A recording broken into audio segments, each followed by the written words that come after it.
देखो आईक्यू क्या है, उसका एक फार्मूला होता है। इनका स्कोर हो गया 150 और 150 आईक्यू का मतलब है कि आइंस्टीन बनने ही वाला है ये आदमी। तो समझ रहे किसी का 200 आईक्यू कैसा होता होगा।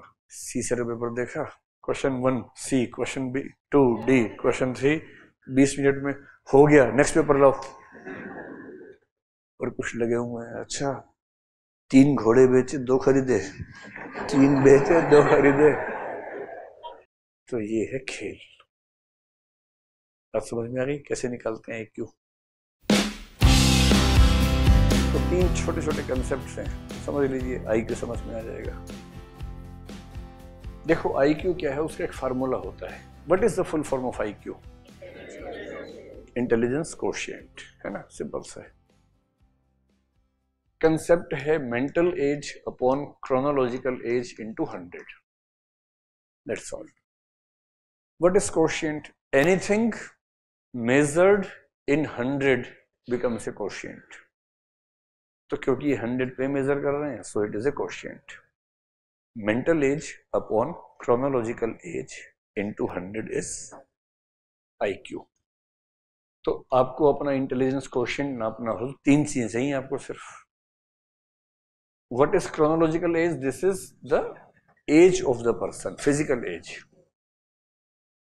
तो अगर आप 20 ईयर्स के हैं तो यहाँ 20 आ गया, ठीक। 100 तो 100 ही पता ही है आपको। अब बचा एक ही, mental age. What is the concept of mental age? और एक सिंपल सी बात है, अगर एज मान लीजिए 20 है, अगर इसकी मेंटल एज भी 20 निकली तो रिजल्ट क्या आएगा? 100 आएगा। And 100 is the average IQ. So a person having the equal mental as and chronological age is an average person.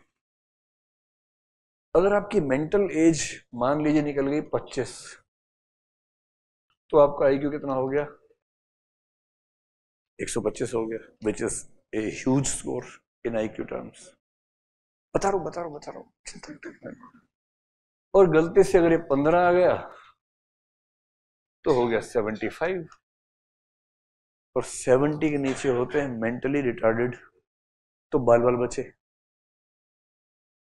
तो सारा खेल इसी बात है कि मेंटल एज क्या होती है। तो मेंटल एज क्या है, हल्का सा कंसेप्ट समझ लीजिए, फिर सारा फार्मूला समझ में आ जाएगा। What is your mental as? Mental as क्या होती है? लेट अस एज्यूम कि हमने एक क्वेश्चनेयर है 100 क्वेश्चंस का, उसमें हमने मैथ्स के, रीजनिंग के, लैंग्वेज के, कॉम्प्रीहेंशन के, सारे घोड़े गिलास हैं, कुछ गिलास हवाई जहाज हैं, वो सब उस तरह के सवाल लिखे हुए हैं। और हमने कहा कि 1 घंटे का टाइम लेंगे भाई।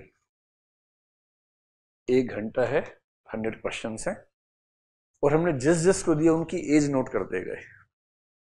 तो 20 साल के 100 बच्चों को दिया, 21 के 100 बच्चों को दिया, 22 के 100 बच्चों को दिया, ऐसे हर उम्र के 100 बच्चों को ये पेपर दिया।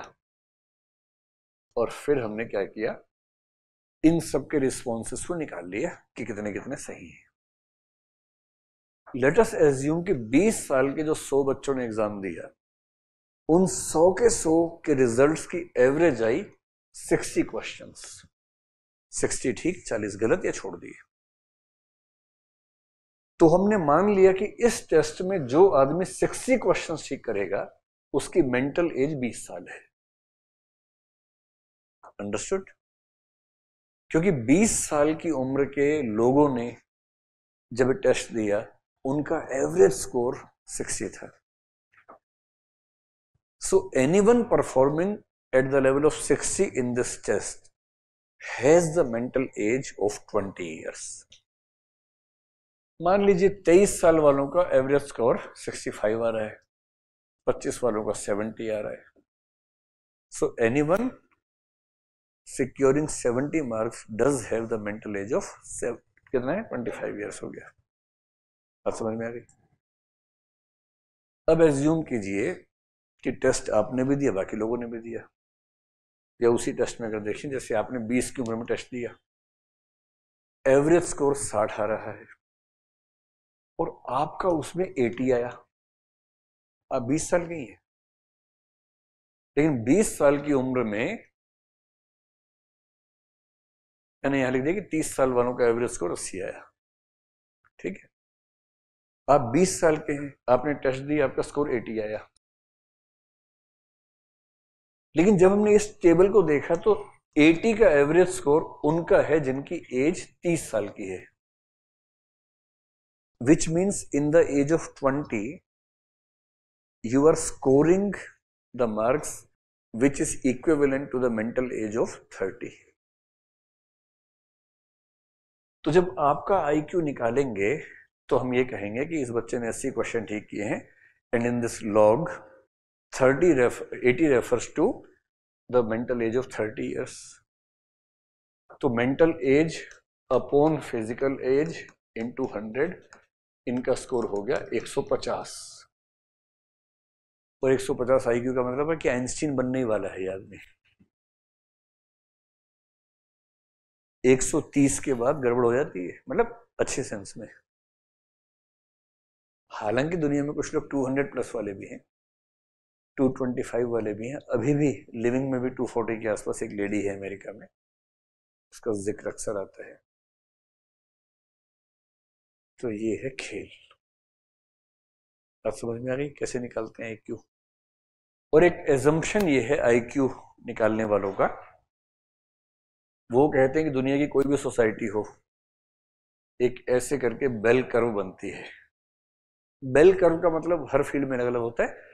In the studies of intelligence this is the IQ level, this is the percentage of population. तो एक सिंपल सा पैरामीटर इनका ये है जो हर जगह दुनिया की हर सोसाइटी पर ये अप्लाई कर देते हैं। 90 से 109 का जो लेवल है दैट इज 50% पॉपुलेशन, और ये मान के चलते हैं कि ये एवरेज लोग हैं। तो अगर आपका IQ 90 से 109 है तो आप अपनी सोसाइटी में एवरेज हैं, and you belong to those 50% people who have average IQ। ठीक, अब इससे जो अगला लेवल है उस पे, और इससे जो पिछला लेवल है,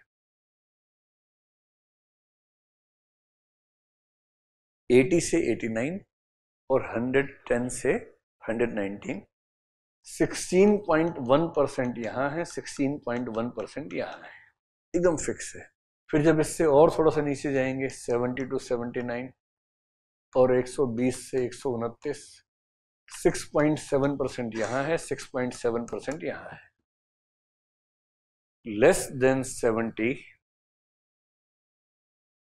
एंड मोर देन 129 से ज्यादा या 130 या उससे ज्यादा, this is 2.2%, this is 2.2%, and this happens to be 100%. This is a formula of IQ distribution in a society. तो अगर आप खतरनाक टाइप के इंसान हैं तो आप यहां होंगे 120 प्लस, 130 प्लस में 2.2% आते हैं, और वो 250 तक जाते हैं, किसी किसी का वहां होता है। तो समझ रहे किसी का 200 IQ कैसा होता होगा। सी से पेपर देखा, question 1 C, question B 2 D, question 3 A, question 4 ये, 20 मिनट में हो गया, नेक्स्ट पेपर लाओ। वो कह रहे हैं अगले साल होगा, अब नेक्स्ट पेपर हो गया इस साल का। ऐसा IQ खतरनाक। और कुछ लगे हुए हैं, अच्छा 3 घोड़े बेचे 2 खरीदे, 3 बेचे 2 खरीदे, 3 माइनस 2, 3 माइनस 2 1, हाँ 1। अब वो क्या करे बेचारा, उसका IQ मान लीजिए 80 है, तो बड़ी मुश्किल से मैथ से निपट रहा है किसी तरह से। But this is mathematical IQ है ना, उस इंटेलिजेंस के बेस पे अपने नापा, तो वैसा IQ है। May be in special intelligence अलग लेवल्स हो जाएंगे, म्यूजिकल में अलग लेवल्स हो जाएंगे। So could you understand the concept of IQ? अब इस इसलिए इस टेस्टिंग को लेके डाउट होता है कि जो इलिटरेट लोग हैं कैसे निकालें।